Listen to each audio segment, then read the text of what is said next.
తర్వాత మీ అందరికీ తెలుసు, తర్వాత ఇక్కడ ఇప్పుడు ఎన్నిక జరగబోతుందని ఇప్పుడే మాకు ఒక ఇన్ఫర్మేషన్ కూడా వచ్చింది.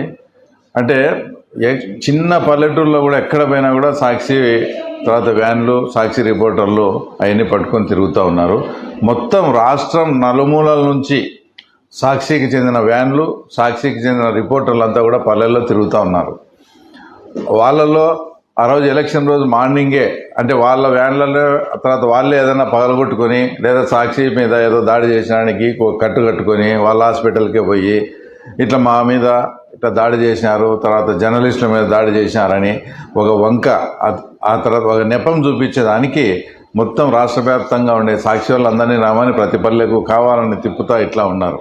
అంటే వాళ్ళ ఉద్దేశం ఏంటంటే వాళ్ళే ఇట్లా చాలామంది అక్కడి నుంచి వచ్చినప్పుడు వాళ్ళల్లో వాళ్ళే ఏదన్నా చిన్న ఇది చేసుకొని ఆ నెపం అంతా కూడా టీడీపీ వాళ్ళ మీద వేసి ఇదో అని ఆ నెపాన్ని చూపించి ఎలక్షన్ కమిషన్కి వేసి ఇదో మా మీద దాడి జరిగింది, మా మీద ఎలా జరిగిందని చెప్పాలనే ఒక ప్రయత్నం చేయాలని ఉన్నారనేది ఒక ఇన్ఫర్మేషన్ అయితే, రెండో ఇన్ఫర్మేషన్ వచ్చేసి వాళ్ళ పార్టీకి సంబంధించిన వ్యక్తులే అంతా కూడా నామినేషన్లు వేయడం జరిగింది.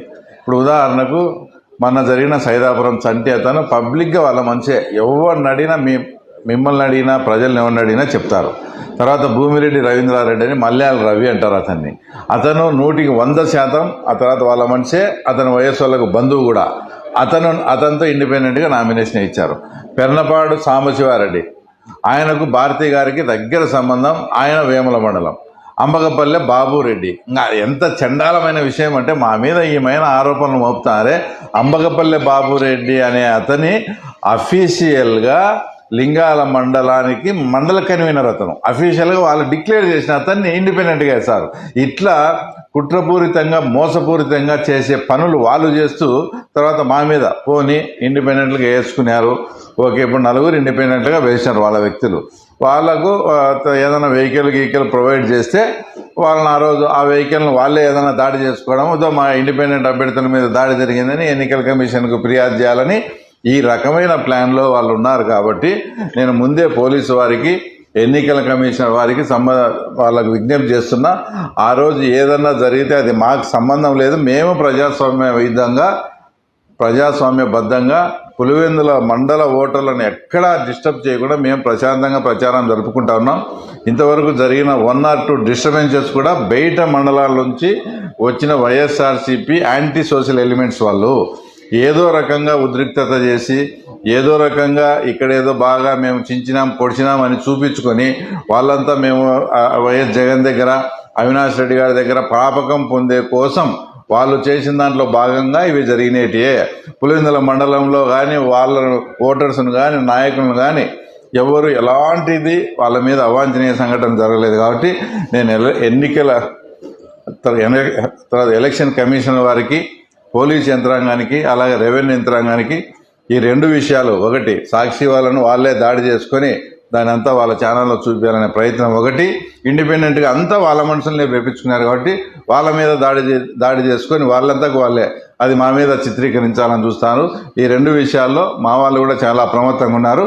అలాగే పోలీసు వాళ్ళను, ఎన్నికల కమిషన్ కూడా అప్రమత్తంగా ఉండాలని మీ ద్వారా కోరుతున్నాను. రైట్.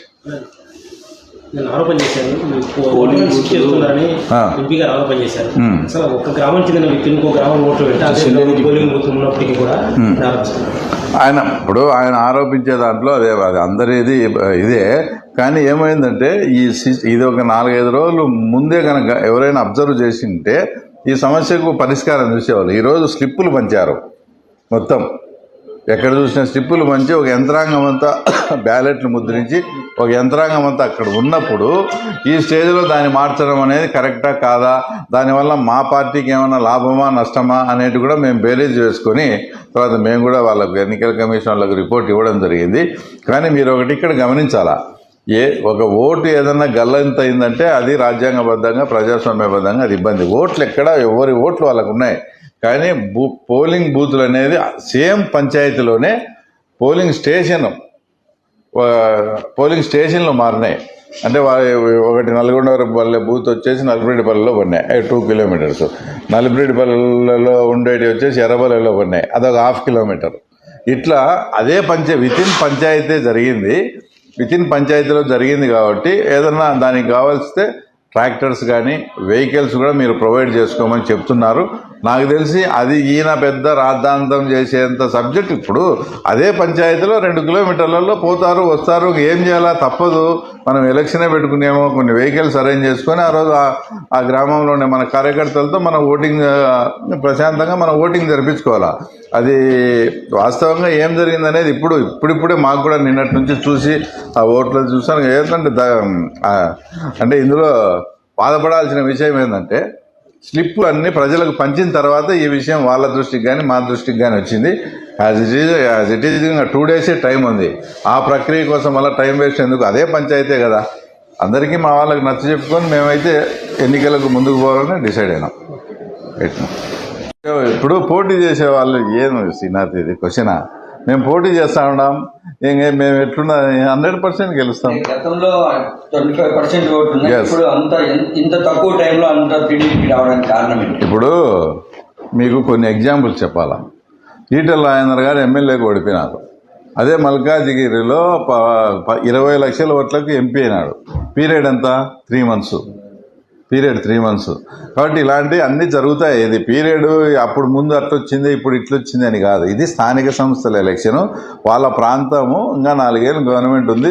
మేము ఇట్లా వేసి డెవలప్మెంట్, మేము ఓట్లు వేసి గెలిపించి మా ప్రాంతానికి ఇది కావాలని అడిగితే చేసేదానికి వీళ్ళు రెడీగా ఉన్నారు. కాబట్టి మనకు వచ్చిన ఇబ్బంది ఏముంది, వాళ్ళని ఒకసారి గెలిపిస్తామనే మూడుకు ఇక్కడ ప్రజలంతా వచ్చినారు. తప్పకుండా గెలుస్తాం.